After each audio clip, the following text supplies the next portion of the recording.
Good morning media మిత్రులకు నమస్కారం. ఈరోజు ఉదయమే మరి సోషల్ మీడియాలో ఫ్లాష్ అయింది. అక్కడ 28వ తారీఖు ఏలూరులో జరిగిన అంటే సుమారు 1000 మంది ప్రజలతో ఒక 3000 ఖాళీ కుర్చీలతో 1000 కూడా కాదు, ఎవరో లెక్కెట్టినోడు 730 అన్నాడు. బట్ 1000 మంది అని చెప్పి సింపతిగా మనం లెక్కెట్టుకున్నప్పటికీ ఓ 3000 ఖాళీ కుర్చీలతో ఆ ఖాళీ కుర్చీలు వాడేసుకున్న కుర్చీలు చూసుకుని, అంటే వాళ్ళు వేసుకున్న కుర్చీలే వాళ్ళు చూసుకుని అందులో మనుషులు ఉన్నట్టుగా ఊహించేసుకుని నోటుకొచ్చినట్టు వాగారు కొందరు. సో అలాంటి వాగ్గేయకారుల్లో ఒకడిని నోట్లో అని చాలా జుగుప్సాకరంగా మాట్లాడిన వ్యక్తిని మరి నిన్న మొన్న సోషల్ మీడియాలో కూడా ప్రజలు ముక్తకంఠంతో ఇలాగ ఆ నోట్లో కానీ నోట్లో ఉన్న నాలుకను పీకి కానుకలుగా ఇచ్చేవాడిని అంటే వాడు చాలా అతిగా పేలాడు. ఇప్పుడు సభ్యత అనేది చాలా అవసరం. నేను 4 సంవత్సరాలు ప్రతిరోజు మీడియాలో గంట మాట్లాడి పోరాటం చేశాను. ఏ రోజు కూడా అప్పటి ముఖ్యమంత్రిపై కానీ ఎవరి మీద కూడా నేను తోలనాడినట్టుగా మాట్లాడాలి. ఎందుకంటే ఒక డెకోరం ఉండాలి, ఒక సభ్యత సంస్కారం ఉండాలి. అది లేకుండా అది కోసేస్తా ఇది కోసేస్తా అనో నోట్లో ఎలా అంత జుగుప్సాకరంగా మాట్లాడే వాళ్ళని సభ్య సమాజం హర్షించదు. అదే విషయం మరి సోషల్ మీడియాలో కూడా ఎంతోమంది ఈ ప్రభుత్వం ఇలా మాట్లాడే వాళ్ళని ఎంకరేజ్ చేస్తుందా, ప్రోత్సహిస్తుందా ఏమిటి అన్నట్టుగా మరి చాలామంది వాళ్ళ మనోవేదనని సోషల్ మీడియా ద్వారా తెలియచేశారు. అలాగే పెద్దలు పవన్ కళ్యాణ్ గారి గురించే కాకుండా నా గురించి కూడా మాట్లాడిన మాటల మీద సోషల్ మీడియా చాలా మీడియా స్పందన ఎలా ఉన్నప్పటికీ ఇవాళ మీడియా అంటే సోషల్ మీడియాయే. సోషల్ మీడియా చాలా తీవ్రంగా స్పందించింది. మరి ఈరోజు ఉదయం ఒక పురాణ పురుషుణ్ణి రావణుణ్ణి ఈరోజు అర్ధరాత్రి సోషల్ మీడియా కథనం ప్రకారం, ఇంకా మెయిన్ మీడియాలో వచ్చిందో లేదో, సోషల్ మీడియా కథనం ప్రకారం 12:30కి అరెస్ట్ చేసినట్టుగా పిఠాపురం పోలీసులో మరి కాకినాడ జిల్లా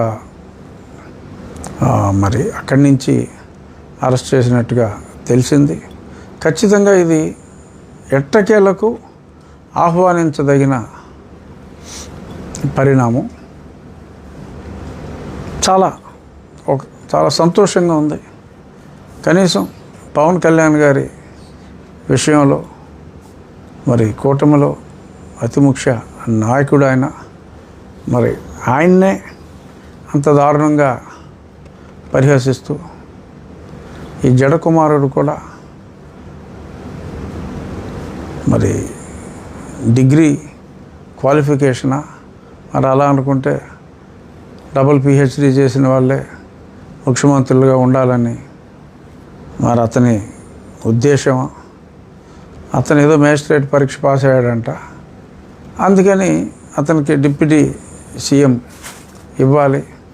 10వ క్లాస్ చదువుకున్న పవన్ కళ్యాణే డిప్యూటీ సీఎం అవగాలేదని చెప్పి తనకు తను డిక్లేర్ చేసుకుని, సరే అతని ఆశయాలను అతను చెప్పుకుంటే తప్పులేదు. కానీ అవతల వ్యక్తిని అంత నీచంగా కించపరుస్తూ నా విషయంలో కూడా ఫిజికల్గా రెచ్చగొడుతూ నాలుక కోసి కానుకలు ఇస్తానంటాం.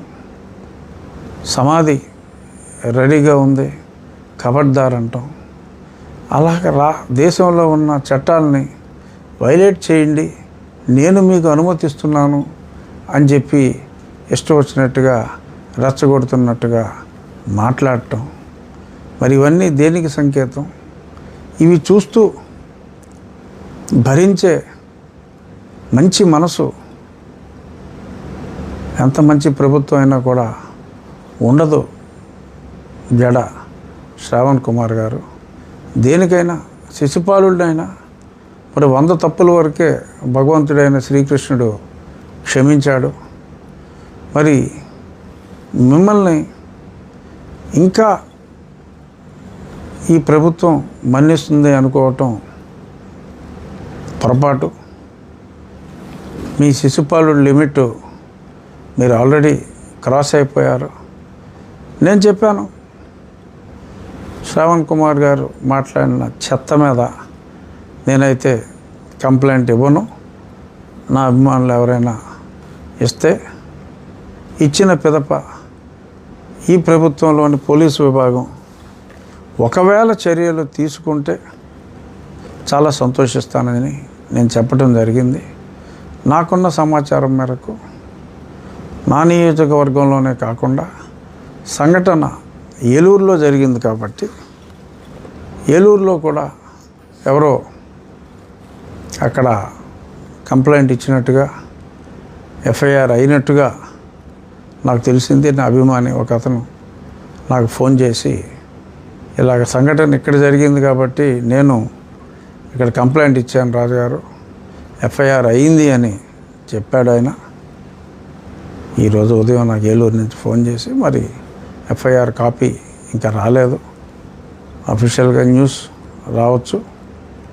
ఏదైనప్పటికీ మంచితనానికైనా ఒక హద్దు ఉంటుంది. ఆ మంచిని నీ వెనకాలయ్యో ఓట్లు ఉన్నాయని ఆ ఓట్లను చూపెట్టి యువతల వ్యక్తులు భయపడిపోతారని ఇష్టం వచ్చినట్టు వాగినప్పటికీ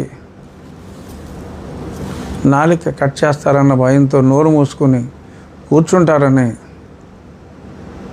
ఊహిస్తే అవదమ్మా. ప్రజలు చైతన్యవంతులు,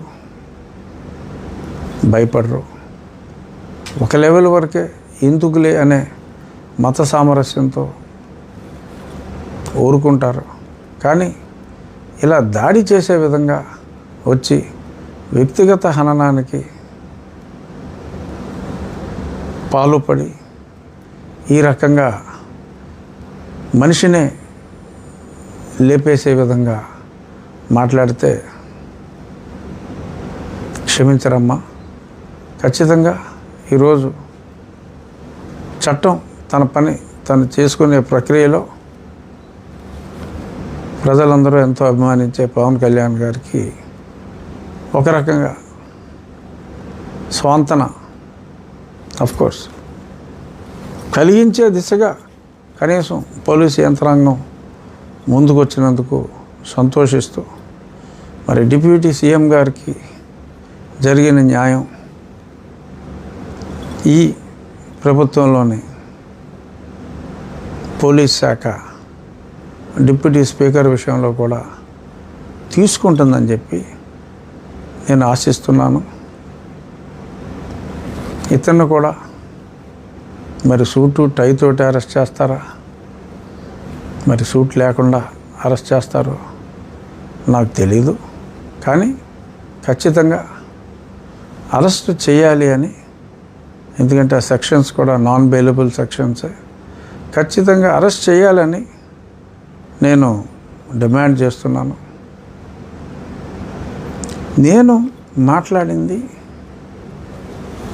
రాజ్యాంగంలోని ఆర్టికల్ 341 ప్రకారం, 25 ప్రకారం మతం మారే స్వేచ్ఛ ఉన్నప్పటికీ 341 ప్రకారం ఆ మతం మారినది క్రైస్తవం కానీ ఇస్లాం కానీ అయితే వారికి ఈ షెడ్యూల్ కాస్ట్ వారికి ఉద్దేశించబడిన ఈ రిజర్వేషన్స్ చెల్లవు అన్న అంశం రాజ్యాంగంలో ఉంది.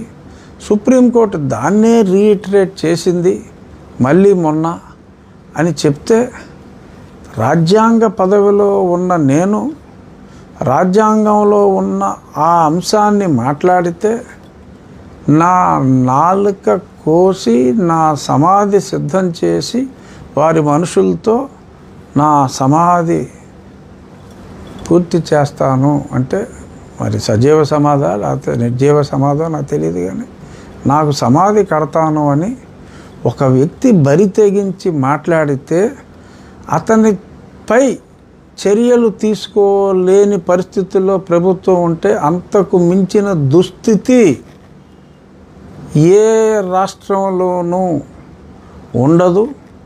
ఇది అటాక్ ఆన్ కాన్స్టిట్యూషన్.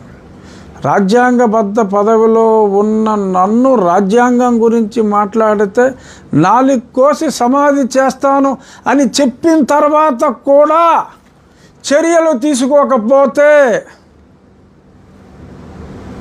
ఈ శాఖకు, లా అండ్ ఆర్డర్ శాఖకు అర్థం లేదు, అది వ్యర్థం అని చెప్పి నేను చెప్పటానికి వెనుకాడటం లేదు. This is what I wanted to demand. I'm demanding it. That person has to be arrested. రాజ్యాంగబద్ధ పదవిలో ఎంచుకుంటాం. రాజ్యాంగబద్ధ పదవిలో మమ్మల్ని పెట్టడం ఎందుకు? రాజ్యాంగాన్ని సూచించాలి, పాటించాలి అని చెప్పి సూచిస్తే నన్ను చంపేస్తానంటే మాట్లాడరా? అరెస్ట్ చేయరా? This is what I'm demanding this government. చూద్దాం ఏం జరుగుతుందో చూద్దాం.